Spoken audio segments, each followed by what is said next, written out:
Hello guys, welcome to our channel. Today I am going to show you how to find Threads profile link.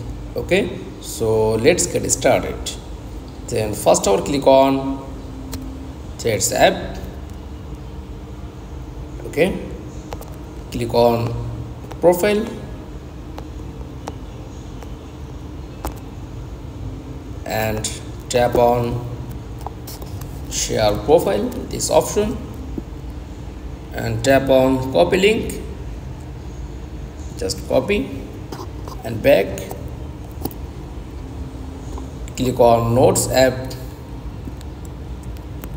and paste your Threads profile link.